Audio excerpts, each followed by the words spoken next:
makanya harus semangat. Boleh? Coba jamaah, oh jamaah, alhamdulillah. Serasa kita berada di Trans TV ya. Syuting Islam itu indah ya. Cuman hari ini siaran langsung dari halaman Masjid Besar Hidayatullah. Mudah-mudahan pertemuan kita mengundang ridho Allah, hingga yang datang rezekinya berkah, rumah tangganya bahagia, anak-anaknya menyejukkan jiwa, tahun depan berangkat ke Baitullah. Amin ya robbal. Ibu sehat? Ibu sehat? Adik-adik sehat? Bapak sehat? Alhamdulillah. Jadi gak heran kalau suara bapak paling kecil. Biasanya bapak-bapak terkenal dengan jaim alias jaga image. Coba ya, kira-kira suara bapak bisa lebih kencang gak? Bapak sehat? Sehat. Oh, ternyata. Coba lagi, bapak sehat? Sehat. Coba ibu-ibu pak. Ibu-ibu kira-kira lebih semangat gak ya? Kalau semangat berarti mereka tergolong M2R, emak-emak rempang. Coba lagi ya, ibu sehat? Ibu sehat? Kalau emaknya begini insya Allah rumah tangganya sukses, karena bersemangat dan penuh dengan gairah ya. Jamaah, oh jamaah, alhamdulillah. Ada 4 kategori seseorang yang akan dimasukkan surga. Mau? Mau aja apa mau banget? Rasulullah SAW bersabda dan mengingatkan kita, ayuhan nas, wahai manusia, asfus salam, tebarkan salam, ucapkan salam. Maka penghuni surga yang pertama, orang-orang yang suka mengucapkan salam. Yang kedua, wasilul arham, sambung silaturahim. Yang ketiga, wayut'imunat ta'am, gemarlah memberi makan. Yang keempat, yaqumu bil laili wan nasu niyam, bangunlah pada malam hari untuk sholat tahajud saat manusia sedang tidur. Maka siapa yang bisa mengerjakan 4 ini, tadkhulul jannata bisalam, Allah akan masukkan surga, surga yang paling penuh dengan kedamaian. Makanya malam ini salam sudah saya ucapkan, saling bermuajah, saling silaturahim sudah. Yang belum adalah wayut'imunat ta'am, makan. Mudah-mudahan nanti habis pertemuan makan. Kalau tak ada makan, bungkus buat gue. Jemaah, semoga semua masuk surga. Amin ya robbal. Terima kasih kepada Bapak Haji Sutejo. Beliau adalah penghulu ya, Desa Bagan Sabta Permai. Saya kaget, penghulu? Ada yang mau nikah? Ternyata kalau di daerah sini penghulu itu kepala desa betul. Terima kasih doanya Pak Sutejo. Saya didoakan tadi sehat. Alhamdulillah. Itu yang penting. Karena saya tergolong pekerja yang sifatnya CO, cowok order. Ibu nggak tahu kan pekerjaan saya? Cowok order. Tiap hari di order di seluruh Indonesia. Kemarin 10 hari di Lombok, 30 titik. Dari Lombok ke Sulawesi Selatan, dari Makassar sampai Palopo, itu pun 20 titik. Sekarang pindah ke daerah Bagan Batu, insya Allah sampai tanggal 15. Semua melalui telepon. Makanya pekerjaan saya CU alias cowok order. Karena kalau nelpon butuh saya mesti ditelepon. Makanya terima kasih Pak Sumijo. Saya memang butuh kesehatan karena kemarin sempat drop, masuk rumah sakit kehilangan suara karena terlalu capek. Dan yang paling menderita siapa? Istri gue. Kenapa? Istri saya jablay alias jarang dibelai. Kenapa? Suaminya keliling Indonesia. Saking protesnya jarang pulang ke rumah, akhirnya istri saya nyusul ke Riau dan sekarang ada di hotel.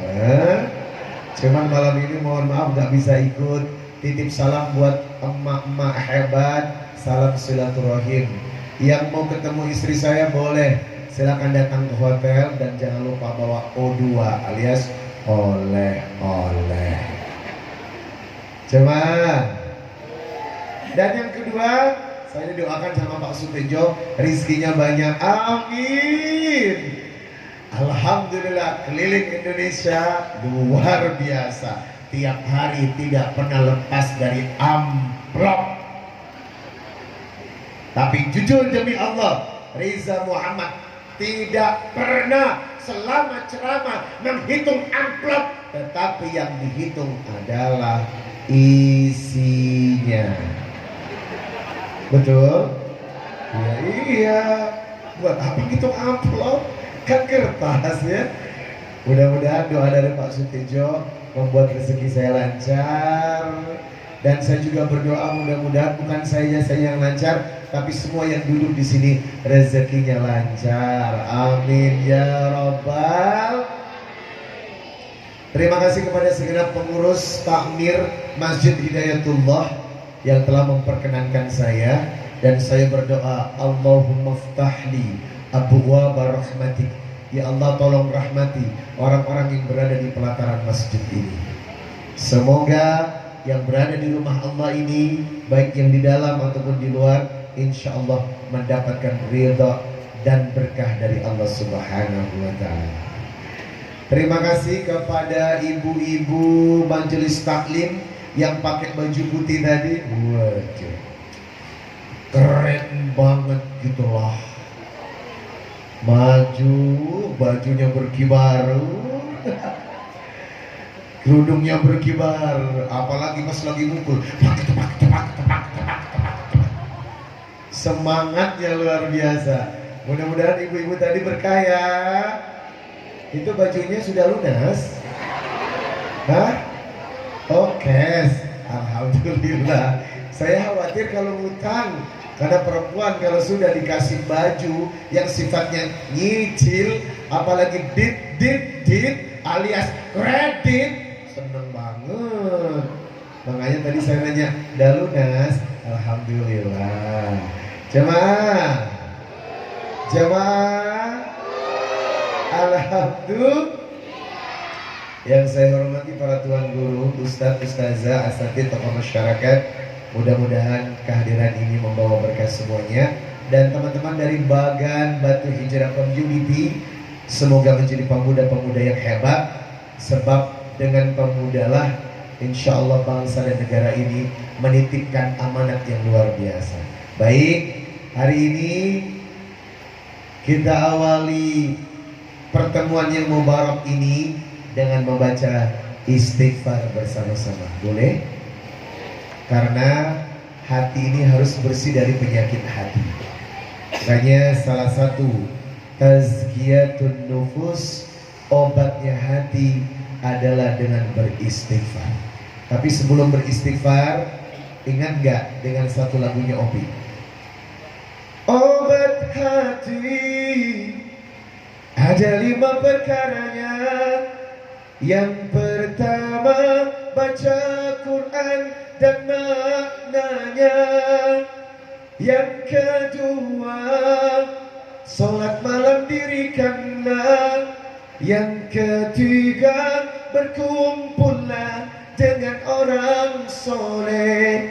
Yang keempat, perbanyaklah berpuasa.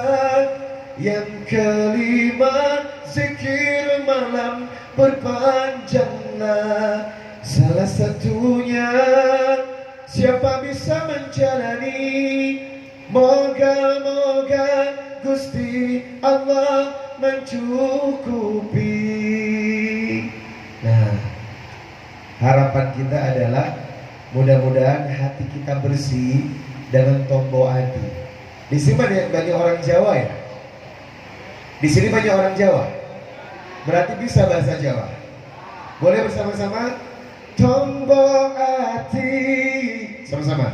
Iku limo perkorane kaping pisan maca Quran lan maknane, kaping pindho salat mengilakonono, kaping telu wong kang saleh kumpulono, kaping papat kudu weteng ingkang duwe, kaping limo zikir wangi ingkang suwe. Salah sawijine sapa bisa nglakoni, mugi-mugi Gusti Allah nyembadane. Coba sekali lagi. Tombo lebih keras lagi. Iku limo kaping pisan maca, kaping pindho salat wangi, kaping telu wong kang saleh kumpulono, kaping papat kudu wonten ingkang duwe, kaping lima zikir wangi ingkang suwe. Salah sawijine sapa bisa nglakoni, bersama-sama. Mugi-mugi Gusti Allah. Masya Allah. Alhamdulillah. Jamaah, jamaah. Tadi diawali dengan bacaan Quran. Tadi ada ibu yang membaca Quran ya. Itu ibu siapa sih? Ibu siapa? Ibu Surati yang mana orangnya? Yang mana? Oh, beliau. Masya Allah, suaranya bagus ya. Tinggal apa yang dibaca? Halo. Tadi diawali dengan pembacaan Quran. Umat Islam ini harus mengikuti apa yang menjadi syarat dari Rasul. Kata Nabi, khairukum man ta'allama al-Quran wa 'allamah. Khairukum, yang paling baik di antara kalian, man ta'allam, yang belajar Al-Quran dan mengajarkannya. Berarti kita bukan cuma membaca, tapi harus paham. Betul? Leres? Enjik? Tadi beliau membaca surat Al-Baqarah dari ayat 1 sampai dengan ayat luar biasa. Belum dijawab. Ibu Surati, tadi ibu baca surat Al-Baqarah dari ayat 1 sampai berapa? Kalau tidak salah sampai ayat 7 ya? Apa ayat 6? 7 ya? Coba bayangkan yang beliau baca Alif Lam Mim. Artinya ini merupakan ayat-ayat mutasyabihat, Pak. Makna dalam ilmu tafsir, mutasyabihat ayat-ayat yang hanya Allah mengetahui maksudnya dan kita tidak tahu ayatnya. Maksudnya apa? Alif Lam Mim. Selain itu juga ada Alif Lam Ra. Ini ayat-ayat mutasyabihat yang tidak jelas maknanya. Tetapi setelah itu beliau membaca Dzalikal kitabu la raiba fihi hudal lil muttaqin. Apa maksudnya? Dzalikal kitabu la raiba fihi. Dzalika bahasa Arabnya itu. Dzalika itu. Alkitab Quran. La tidak raiba, ragu, fi al-fujar, hi kembali kepada Al-Quran. Itu Quran tidak ada keraguan di dalamnya. Huda lil muttaqin, huda petunjuk, lil kepemilikan orang-orang bertakwa. Berarti kalau orang mau bahagia, kalau orang mau sukses, kalau mau rezekinya lancar, rumah tangganya sakinah, pemerintahannya lancar, masyarakatnya berkah, dijauhkan dari musibah, yang ada adalah bahagia, harus pandai membaca Al-Quran. Betul. Rasulullah Pak menitipkan pesan kepada kita. Taraktu fikum amrayni lan tadillu ma tamassaktum bihima, kitaballahi wa sunnata rasulih. Dua perkara yang aku tinggalkan kepada umatku, selama umatku berpegang teguh kepadanya tidak akan pernah sesat, yakni orang-orang yang berpegang teguh kepada Quran dan hadis. Jemaah cinta Quran. Adik, kalau Ustadz bilang anak soleh siap, boleh? Coba, anak soleh, anak soleh masuk surga. Alhamdulillah. Siap anak soleh, berarti mereka juga siap untuk mengamalkan Quran. Allahumma rahamna bil, semuanya, waj'alhu lana imaman wa nuran wa hudan. Allahumma dhakkirna minhu ma nasina, minhu ma jahilna, warzuqna tilawatahu ana wa atira, waj'alhu lana hujjatai ya subhanallah. Hafal. Pertanyaannya, ngerti? Apa yang dibaca ngerti? Inilah kelemahan umat kita, Pak. Mereka pandai membaca Arab, tetapi tak paham apa yang dibaca. Jadi besok kalau saya lagi nyanyi Habibi, Habibi ya nurul ain, amin ya Allah, amin. Amin apaan? Lah kok diaminin? Tidak semua yang berbahasa Arab itu diaminin.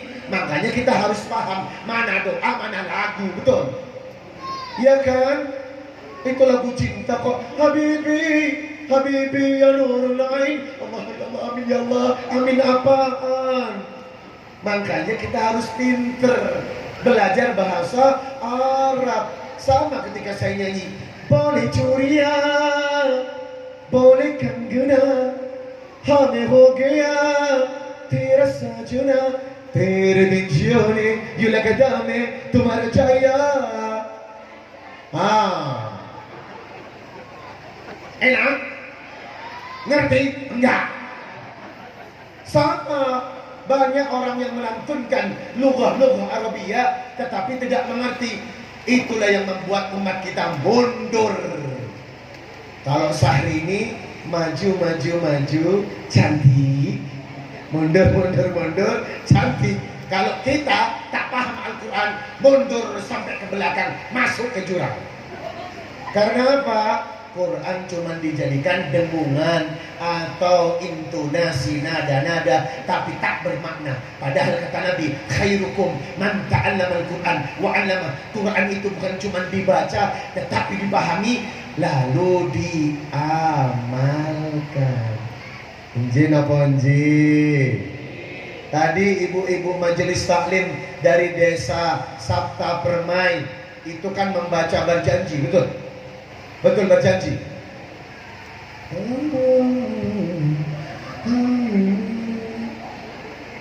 Yang duduk di sini ngerti gak apa yang dibaca? Hah? Astaghfirullah Rabbal baraya cuman nganggu-nganggu tapi tak tahu arti.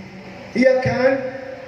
Makanya kita ini harus sering-sering ngadain pengajian. Kalau bisa saya titip pesan kepada Masjid Hidayatullah, buka satu kursus bahasa Arab. Kalau di masjid ini tidak ada yang bisa berbahasa Arab, saya yakin Anda tak akan bisa menerjemahkan Quran, karena Quran berbahasa Arab. Kalau tak bisa berbahasa Arab, saya yakin sholat Anda pun pikirannya kemana-mana, karena ketika baca ayat tidak mengerti bahasa Arab. Jamaah, Ibu sholat gak? Sholat J? Alhamdulillah. Sepohon kayu daunnya rim. Ayo dong semangat. Lagi ya. Sepohon kayu daunnya rimbun, lebat bunganya serta buahnya, walaupun hidup 1000 kalau tak sembahyang, walaupun 1000 kalau tak sembahyang. Kami bekerja sehari-hari untuk belanja rumah sendiri, walaupun hidup 1000 tahun kalau tak sembahyang, walaupun 1000 kalau tak sembahyang. Alhamdulillah jamaah di depan saya sholat semuanya keren. Tapi pertanyaannya, apakah mengerti bacaan sholat? Yuk. At-tahiyatul mubarakatus sholawatun. Keren. Artinya, astagfirullah. Jadi selama ini kita sholat baca tasyahud tak tahu artinya. Bagaimana mungkin Anda bisa khusyuk kepada Allah, sedangkan Anda sendiri ketika berkomunikasi dengan Allah Anda tak paham artinya? Ibu, ketika baca tasyahud pikiran kemana? Melayang, layang. Ingat jemuran di musim hujan. Melayang, layang. Ingat hutang yang jatuh tempo. Jamaah, anggena ponggi. Apa akibat orang sholat tapi tak tahu apa yang dibaca? Fawailul lil musallin alladzina hum an sholatihim sahun. Celaka orang yang sholat, celaka tukang sholat. Loh, orang yang sholat celaka Pak. Kenapa? Alladzina hum an sholatihim sahun. Karena sholat tapi tidak khusyuk. Bibir bicara kalimat thayyibah, tetapi pikiran mikirin kredit motor yang jatuh tempo. Jamaah, iya apa enggak? Astagfirullah. Jadi selama ini kita sholat pikiran kemana-mana. Innalillah. Pantas saja ada orang sholat tapi suka ngomongin jeleknya orang. Ada? Ada. Jilbabnya lebar, bajunya lebar, mulutnya astagfirullah. Ibu, coba angkat tangan yang berjilbab tapi belum pernah ngomongin orang. Hah? Nggak ada. Jadi selama ini berjilbab juga ngomongin orang. Astagfirullah. Inilah yang disebut fawailul lil musallin. Celaka orang yang sholat. Padahal Bapak tahu, Anda buka Quran surah Al-Ankabut ayat 45. Wa aqimis sholat. Inna sholata tanha anil fahsya'i wal munkar wa ladzikrullahi akbar. Sholat itu mencegah perbuatan keji. Sholat itu mencegah perbuatan kotor. Sholat itu mencegah perbuatan maksiat. Sholat itu mencegah dari perbuatan yang haram. Tetapi kalau ada perempuan sholat masih ngomongin jeleknya orang, berarti sholat Anda tidak diterima. Puas? Puas? Kalau ada orang berjilbab lebar tapi mulutnya juga lebar, OMG. Allah. Kalau ada orang sholat, perempuan sholat tapi suka ngomongin mertuanya, inna lillahi wa inna ilaihi. Padahal kita harus tahu, Pak, apa kata Nabi dalam sebuah hadis, inna awwala ma yuhasabu bihi abdu yaumal qiyamah min amalihi salatuhu fa in saluhat qad aflaha wa anjaha wa in fasadat qad khaba wa khasira. Yang akan dihisab pertama kali amal dari seorang hamba adalah solatnya. Kalau solatnya baik, maka amal lain pasti akan diterima. Tapi kalau solatnya busuk, maka semua amalan yang tidak akan diterima. Makanya lihat seseorang dari solatnya. Jamaah, ayo dong sholat yang benar. Jangan sholat tapi berbuat maksiat. Ini namanya STMJ. Sholat terus, maksiat jalan, najis tralala. Jamaah, apa kalau umat Rasul modelnya begini, Pak? Apakah ini yang disebut umat Nabi? Apakah ini yang disebut sering memperingati Isra Mi'raj? Apakah ini kumpulan yang disebut sering mengikuti Maulid Nabi? Kalau memang kita mengikuti Maulid Nabi, maka Anda dan saya akan betul-betul mempraktekkan apa yang Nabi lakukan. Betul? Jamaah, ada orang sholat SMS, senang melihat orang susah, susah melihat orang senang. Ada? Ada. Tetangga baru panen sawit, beli mobil. Tin. Tetangga sebelahnya komentar, ngomongin orang. Iya enggak? Astagfirullahaladzim. Ini disebut penyakit hati dan penyakit sosial.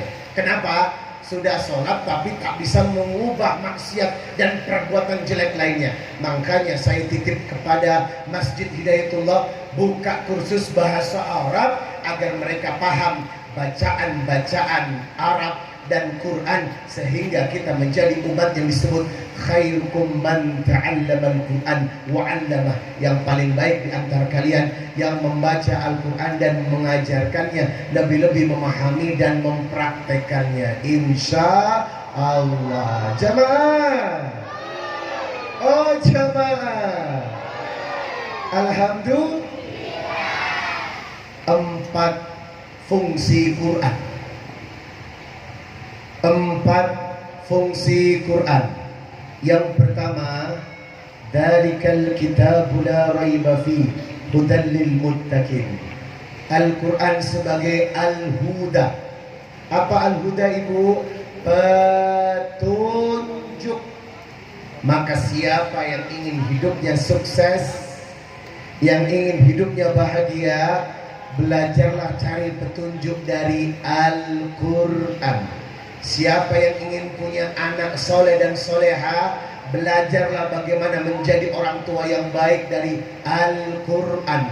Siapa yang ingin negerinya senantiasa damai, tidak didatangi musibah, tidak dijumpai musibah, belajarlah menjadi negeri yang berpulang kepada hukum Al-Quran. Siapa yang ingin menjadi istri yang soleha, belajarlah menjadi istri yang baik dari Al-Quran. Siapa yang ingin menjadi anak-anak penghafal Quran, didik mereka dengan cara Al-Quran mendidik anak-anak kita. Siapa yang ingin menjadi suami yang taat, belajarlah dari Al-Quran. Maka Al-Quran adalah petunjuk yang akan membuat hidup orang bahagia. Ibu punya suami, alhamdulillah. Ibu sudah menjadi istri yang soleh. Halo. Setiap keindahan yang tampak mata itulah perhiasan dunia, namun yang paling indah di antara semua, bareng-bareng ya, hanya istri. Semangat. Hanya istri. Kurang. Hanya istri. Insya Allah di surga. Ibu, tahu nggak menurut Quran siapa wanita yang soleha? Anda baca surat An-Nisa ayat 34. Fassalihatu qanitatun hafidatun lil ghaibi bima hafidallah. Wanita yang soleha, wanita yang taat kepada dua unsur. Pertama, taat kepada Allah dan taat kepada suami. Ridhonya Allah tergantung pada ridhonya suami. Makanya jangan menjadi perempuan yang jelas-jelas menjadikan suami kita suami takut istri. Jemaah, wanita itu taat kepada Allah. Setelah taat kepada Allah, Al-Quran berkata, kalian harus berbakti kepada suami. Siapakah wanita yang berbakti kepada suami? Rasulullah bersabda, khairun nisa'illati, perempuan yang baik, idza nadarta ilaiha sarratha, kalau dipandang suaminya wajahnya menyenangkan, enak dan tidak bikin enak. Ibu, berarti ibu setiap suami datang harus nyengir. Setiap melihat suami dan dilihat suami, wajahnya selalu sumringah. Bu, enjing. Dek, Renata, enjing. Apa hukumnya perempuan bermuka masam? Apalagi berwajah manis berdasarkan kalender. Tanggal muda, pertengahan, tanggal tua, jamaah. Apalagi ada perempuan yang berprinsip, ada uang abang, tak ada uang. Inna lillahi wa inna ilaihi raji'un. Cinta itu bukan sabun mandi, betul? Makin lama makin tipis, hilang wangi. Tapi cinta itu adalah kekuatan yang mahabbah dan mawaddah yang turunnya dari Allah dengan menjalankan syariat sebenar-benarnya. Maka wanita yang soleha mendapatkan keridhaan Allah, wanita yang berbakti kepada suaminya. Dan salah satunya selalu tampil cantik di hadapan suami. Bukan tampil cantik di hadapan suami orang. Halo.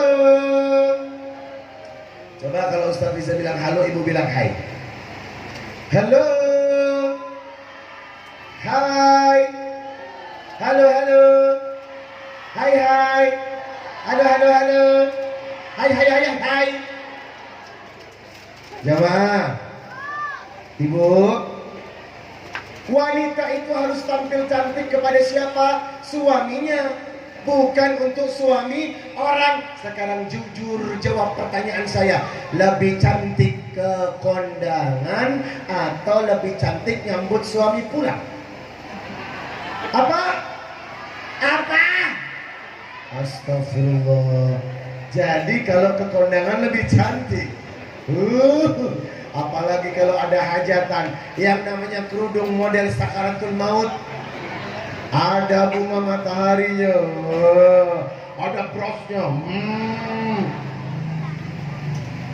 Tapi giliran suami pulang disambut dengan pakaian kebesaran perempuan. Tak ada make up di wajah, terpasang minyak filma pindah ke muka. Dan pakaian kebesaran itu bernama daster. Sudah begitu dasarnya sudah 5 tahun Pak. Ada air kondisioner di kekeknya. Ada AC di mana-mana. Jamaah, jamaah. Berapa banyak perempuan yang tak paham akan hakikat, Pak? Syariatnya perempuan itu cantik buat suami, tapi faktanya banyak perempuan yang lebih cantik ketika keluar rumah daripada cantik menyambut suaminya. Betul, Pak? Nah, ini harus dirubah karena sudah diakui sama kaum Adam. Jemaah, mulai besok kalau keluar rumah nggak perlu cantik, tapi kalau di dalam rumah jadi wanita macan.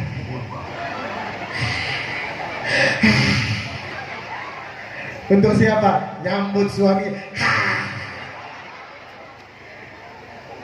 Jemaah, ibu tuh kalau di rumah jangan pakai jilbab. Salah. Di rumah itu pakai baju renang. Malam Jumat hadan. Oh, belum pernah begitu? Ya, salah besar. Ibu kenapa ngangkat, Bu? Ibu itu harus berekspresi, Pak. Bolehkah istri berekspresi kepada suami? Wajib.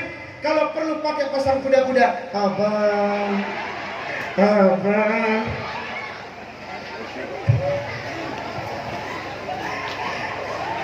Jamaah. Oh, jamaah. Alhamdulillah. Nah, bagaimana seorang suami, Pak? Ketika ingin menjadi suami yang taat dan imam yang benar, belajarlah kepada surat An-Nisa 34. Ar-rijal qawwamuna 'alan nisa bima faddalallahu ba'dahum 'ala ba'din wa bima anfaqu min amwalihim. Laki-laki itu pemimpin, laki-laki itu adalah nahkoda, laki-laki yang mencari duit. Betul? Jadi laki-laki jangan enak-enak di rumah. Perempuannya kerja, dia merokok. Najong. Jamaah, laki-laki itu pemimpin, betul? Dia yang pegang kapal, Pak. Kalau Anda lemah, rumah tangga Anda lemah. Kalau Anda kuat, rumah tangga Anda kuat. Bagaimana cara kuatnya? Harus menjadi laki-laki yang punya pengetahuan agama yang cukup untuk mendidik anak dan keluarga kita. Anda baca surat At-Tahrim ayat ke-6.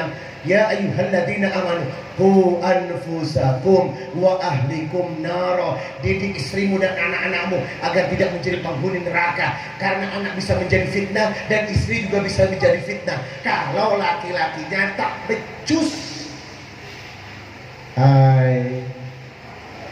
Halo.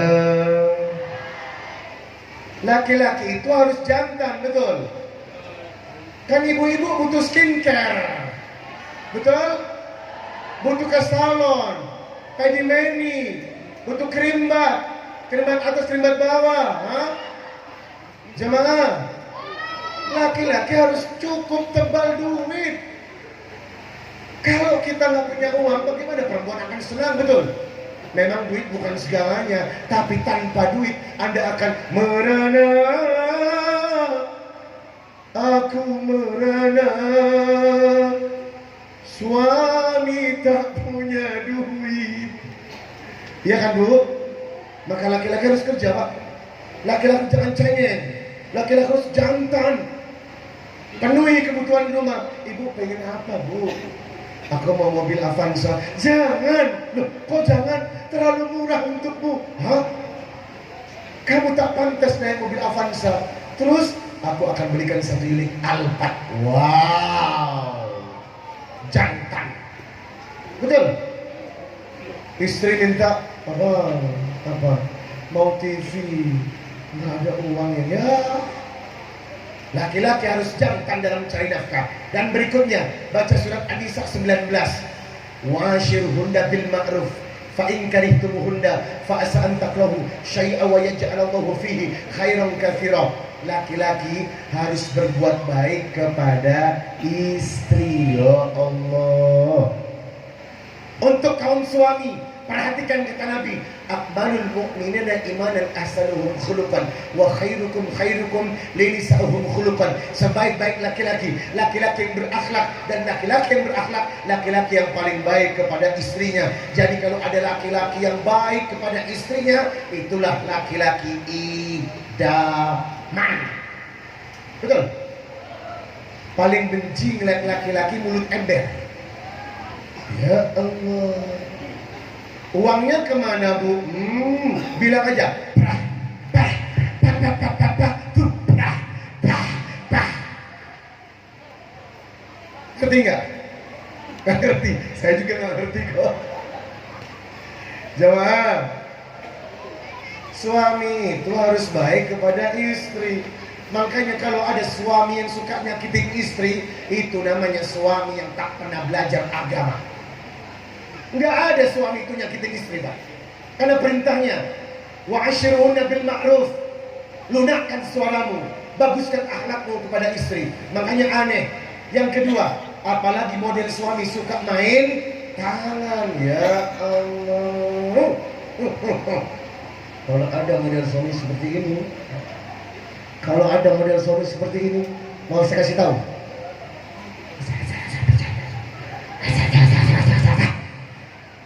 Tahu apa maksudnya? Saya juga nggak ngerti.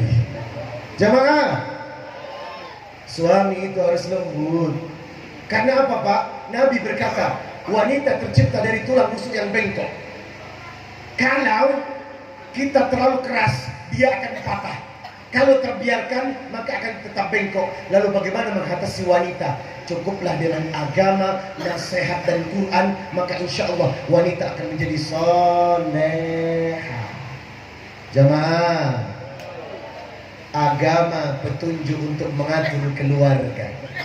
Kalau tidak paham, keluarga akan berantakan. Ibu, baca surat Ali Imran 14. Zuyyina linnas hubbus syahawati minan nisa'i wal banina wal qanatiril muqantarati minad dahabi wal fiddati wal khairil musawwamati wal an'ami wal harth dzalika mata'al hayatid dunya wallahu indahu husnul ma'ab. Dijadikan godaan untuk laki-laki, terbesar syahwatnya terdapat pada perempuan.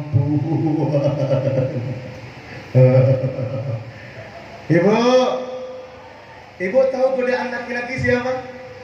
Perempuan. Sudah tahu godaan laki-laki perempuan, ibu tidak bergegas memperbaiki diri. Ingat, di luar sana ada banyak walini, wanita maling suami. Bahasanya pelah. Jangan salahkan pelakor kalau kita tak pandai mempersiapkan diri. Ini ayat, Pak. Ali Imran 14 sudah katakan, zuyyina linnas hubbus syahawati minan nisa. Tahukah Anda, godaan laki-laki terbesar di perempuan. Makanya kalau istri tidak paham ayat ini, dia akan berdandan seadanya. Sementara di pinggir jalan ada banyak wanita-wanita penggoda.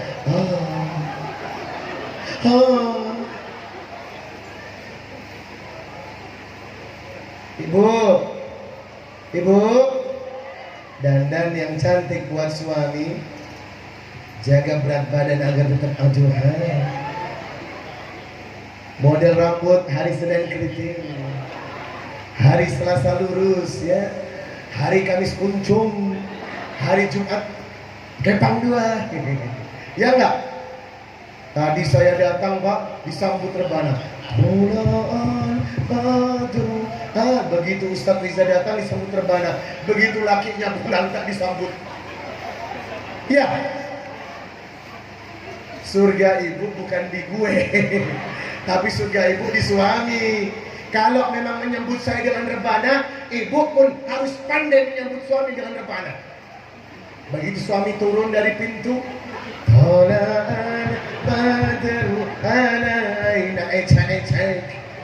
suami bingung, kenapa?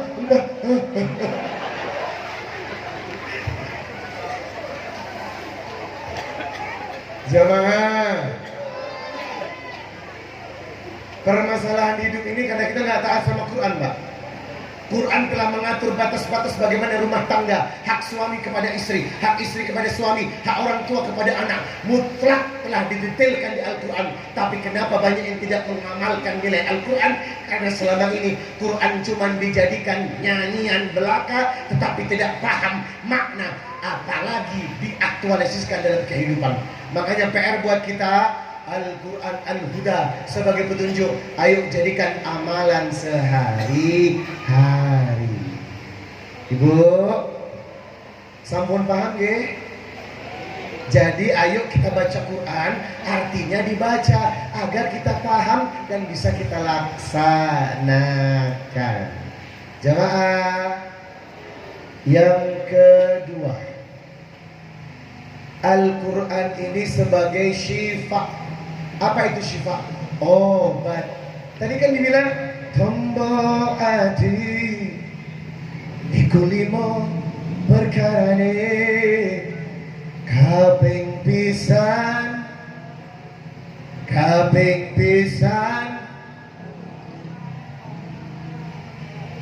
maca Quran lan maknane. Betul? Nah ternyata Bapak Ibu, yang pertama Al-Quran sebagai Al-Huda, petunjuk. Al-Quran yang kedua sebagai syifa, obat. Anda buka Quran surah Al-Isra surah 17 ayat 82. Wa nunazzilu minal Qur'ani ma huwa syifaa'un wa rahmatun lil mu'minin wa la yazidul zalimina illa khasara. Tidak, Al-Quran diturunkan sebagai obat dan rahmat. Jadi kalau ada yang sakit, obati dengan Quran. Sakit kepala, cepat minum Wonderek, Parhamek. Itu jawaban yang salah. Anda korban iklan. Sebenarnya kalau sakit kepala cukup baca surat Al-Fatihah, ambil air, waja'alna minal ma' kulla syai'in hayy. Ketika air ini dibaca, Pak, ini ruqyatul syar'i. Ketika ada yang sakit, kemudian dia pegang air, baca ayat-ayat Al-Baqarah, Al-Mu'awwidat Al-Thalatha, Al-Mu'awwidatain, surat-surat penangkal sihir, maka insya Allah sembuh. Tapi kenyataannya banyak orang yang tidak tahu kalau Al-Quran itu obat. Sakit diabetes, sakit asam urat, sakit kolesterol, sakit darah tinggi, ternyata bisa disembuhkan dengan Al-Quran. Lalu kenapa banyak orang yang tidak sembuh? Karena dia setengah hati kepada Quran. Seandainya dia betul-betul yakin kalau Al-Quran adalah sifat, insya Allah hidupnya akan bahagia. Jamaah, obati kita dengan Al-Quran. Ada yang pernah sakit hati? Sakitnya di mana?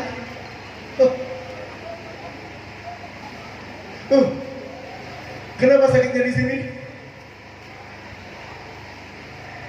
Kalau ada orang yang suka sakit hati, berarti orang itu nggak pernah baca Quran. Saya yakin iri, dengki, benci, marah itu akibat dari penyakit hati, dan orang itu tidak pernah baca Quran. Padahal Quran adalah obat yang paling baik. Anda buka surat Ar-Ra'd ayat 28-29. Alladzina amanu wa tatma'innu qulubuhum bi dzikrillah. Ala bi dzikrillah tatma'innul qulub. Orang yang banyak berzikir, tenang jiwanya. Kalau ada orang yang berzikir tapi sakit hatinya, perlu dipertanyakan, Anda zikir apa? Hai. Orang kalau rajin berzikir, Allah tenangkan hatinya, Pak. Alladzina amanu wa amilus solihati tuba lahum wa husnul ma'ab. Orang yang beriman, Allah kirim bahagia di hatinya. Makanya tidak mungkin orang yang taat dengan zikir sakit hati, benci dan marah, karena itu penyakit hati yang dilarang oleh Rasul. Kalau sakit hati, obati dengan Al-Quran. Jamaah, kalau diomongin tetangga, kita balas nggak? Ngapain? Kalau diomongin, kita ucapkan Alhamdulillah, karena pahala kita bertambah, dosa kita lari kepada mereka. Enggak, betul? Enggak usah balas orang berbuat jahat. Ngapain membalas orang yang berbuat buruk? Kalau kita juga berbuat buruk, sama saja dengan mereka. Jadilah hamba spesial yang tidak membalas kejahatan dengan kejahatan, tapi justru membalas kejahatan dengan kebaikan. Ibu,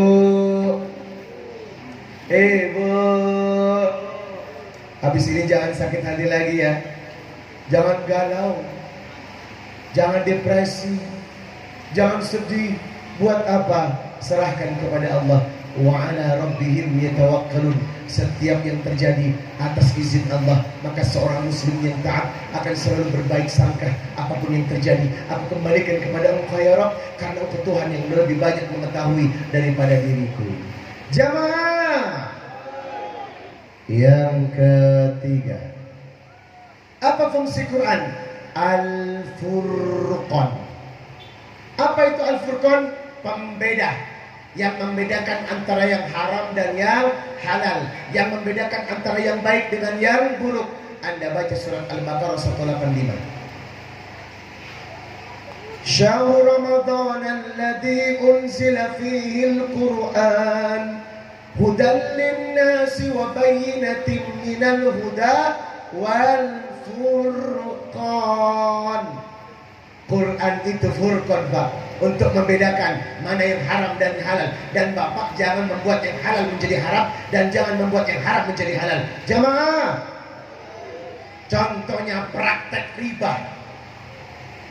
Orang sekarang nggak sadar, Pak, nyicil motor, nyicil mobil, kredit handphone, kredit panci, kredit mukena, semua itu riba. Apa kata Nabi? Kullu qardin jarra manfaatan fahuwa riba. Setiap hutang piutang yang diambil manfaatnya itu riba. Orang yang ambil untung dari hutang piutang itu riba. Hutang boleh untuk membantu, tetapi hutang yang diambil keuntungan di dalamnya itu namanya menangis atau tertawa di atas penderitaan orang lain. Coba perhatikan, Pak. Rasulullah bersabda, la'anan Nabi sallallahu alaihi wasallam. Nabi melaknat, dan ini dosa yang terlaknat, akilar riba, lembaga yang ngasih pinjaman riba, wa mukilahu, yang bayar cicilan, wa katibahu, yang mencatat transaksi riba, wa syaidaihi, yang menjadi saksi, lalu ditutup dengan kalimat wa qalahum sawa, mereka sama saja di hadapan Allah. Jadi ibu yang kredit motor ada? Enggak? Alhamdulillah.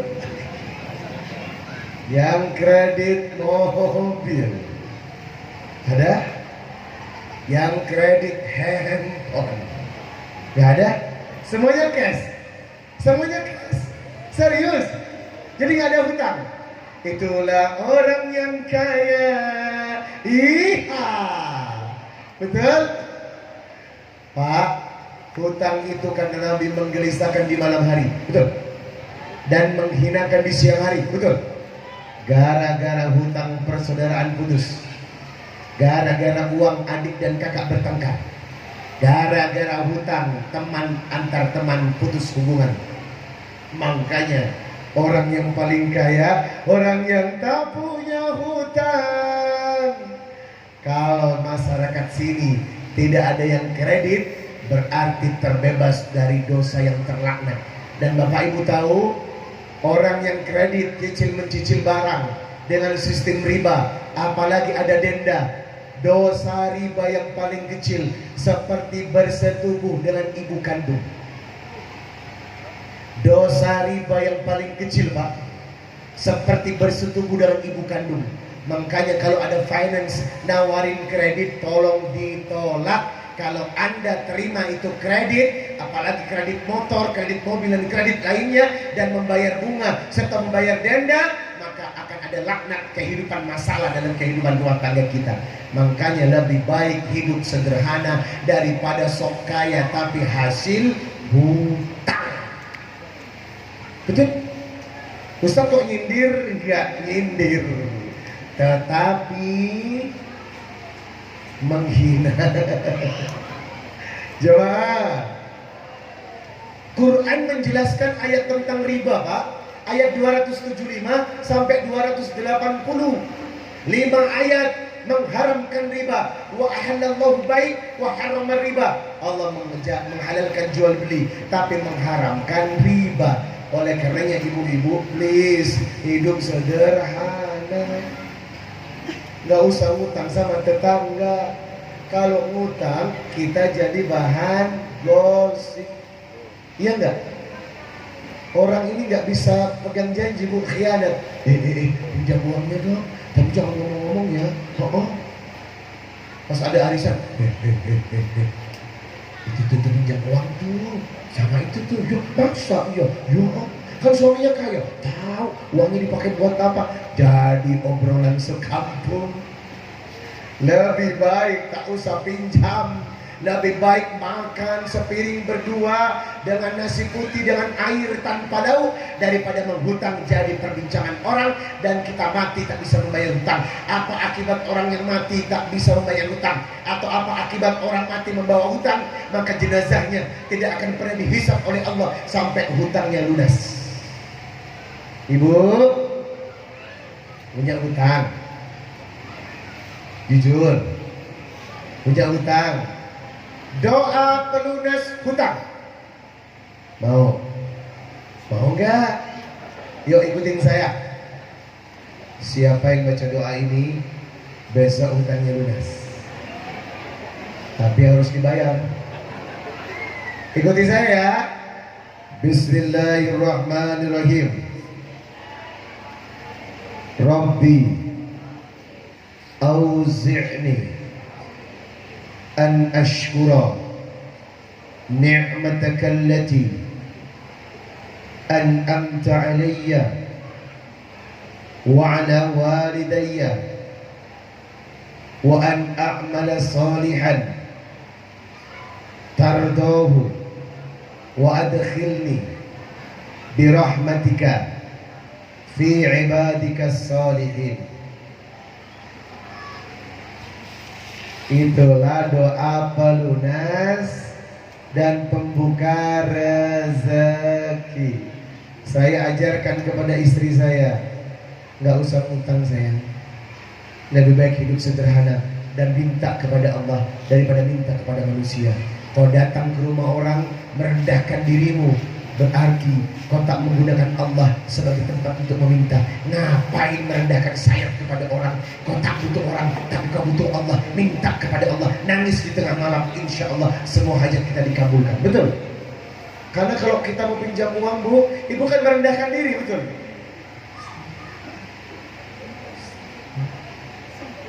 Ada apa, Bu? Mau pinjam uang. Kenapa? Buat sekolah anak. Wonten, Bu. Wonten. Kapan dikembalikan?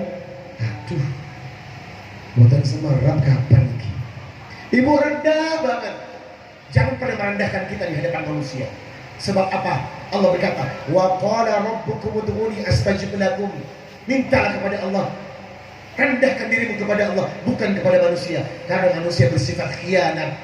Kita menjadi bahan pembicaraan orang, kecuali datang kepada orang yang taat agama dan tahu batasan-batasan untuk tidak membuka aib orang. Jemaah, fungsi Quran yang keempat jam berapa? Hah? Jam 10.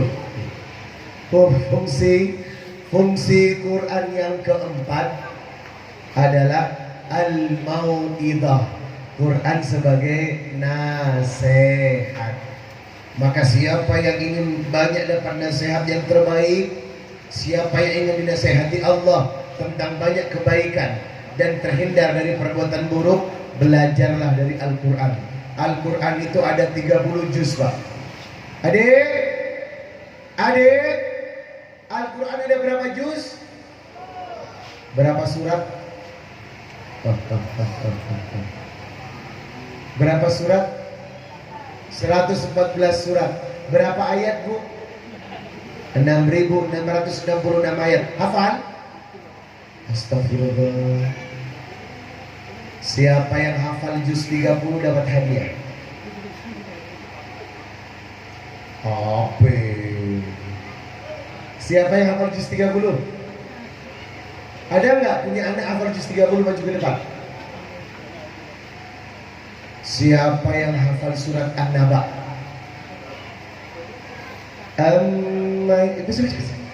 Sini adik, maju dong. Dapat hadiah dari Ustadz Riza. Surat An-Naba. Ada yang berani? Maju saya. Alhamdulillah. Aduh, senangnya punya anak hafal surat, apalagi surat An-Naba. Ini surat terpanjang di juz 30. Dengan siapa? Siapa? Bunga. Kamu sudah hafal surat An-Naba? Masya Allah. Kalau Bunga bisa hafal, Ustaz Riza kasih Al-Quran. Mau?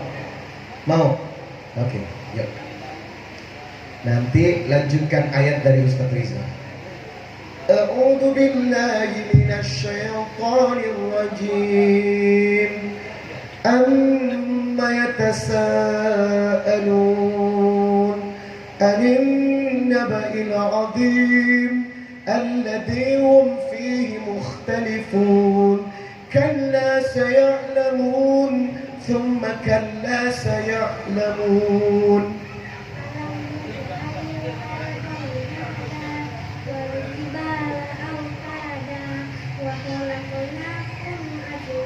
Subhanallah.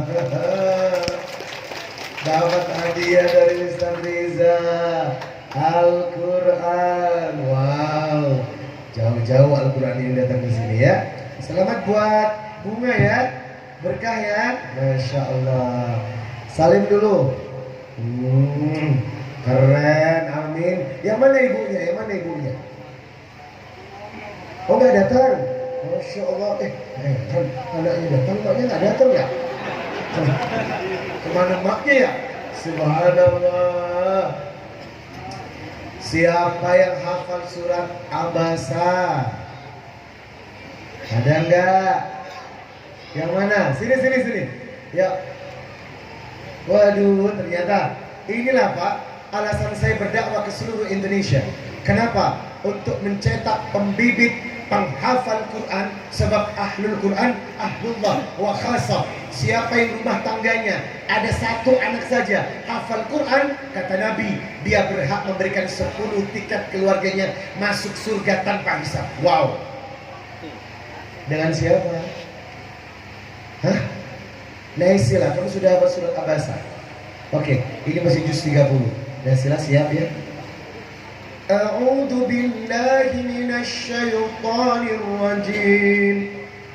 Abasa wa tawalla an ja'ahul a'ma wa ma yudrika la'annahu yazzakka aw yadhakkaru fatanfa'ahu dhikra amma man istaghna fa anta lahu tasadda. Wa amma man ja'aka yas'a. Subhanallah, dah cukup. Dapat hadiah dari Ustaz Riza. Masya Allah. Berkah ya nak ya. Mic-nya jangan di bawah. Kurannya ada di bawah. Jamaah, ibu nggak senang melihat anak-anak seperti ini? Bayangkan, di rumah kita ada anak-anak yang luar biasa. Putri saya saja, Zulaika, baru 6 tahun, itu sudah hafal beberapa juz Quran. Masa kita nggak senang? Makanya ibu-ibu juga harus mendukung program penghafal Quran dan mendukung pesantren penghafal Quran. Kalau kita tidak mendukung, lalu kita mau jadi apa? Betul? Jamaah, jangan bangga kalau anaknya suka nonton Ikatan Cinta. Jangan bangga anaknya nonton Dari Jendela SMP. Anak nonton sinetron kok bangga, hafal artis-artis kok bangga. Yang bangga adalah menjadi penghafal Quran. Ibu, ada yang sudah hafal juz 30 ibu? Ibu, coba angkat tangan ibu yang berani maju untuk dapat Al-Quran dari saya. Ada nggak? Boleh lah. Satu orang aja. Ada? Ada? Satu orang saja ada yang berani? Boleh ibu? Dapat hadiah Quran? Enggak tes-tesan. Saya kasih Quran aja. Ayo sini. Loh kok enggak mau? Boleh bu, sini. Enggak apa-apa sini. Sini bu. Oh, Masya Allah.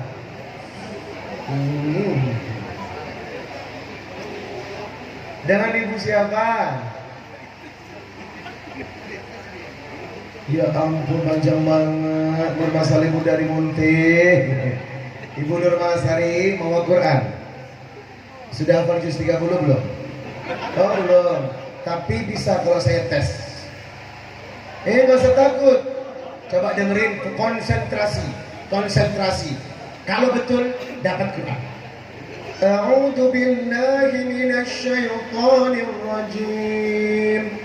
Qul huwallahu ahad. Allahus samad.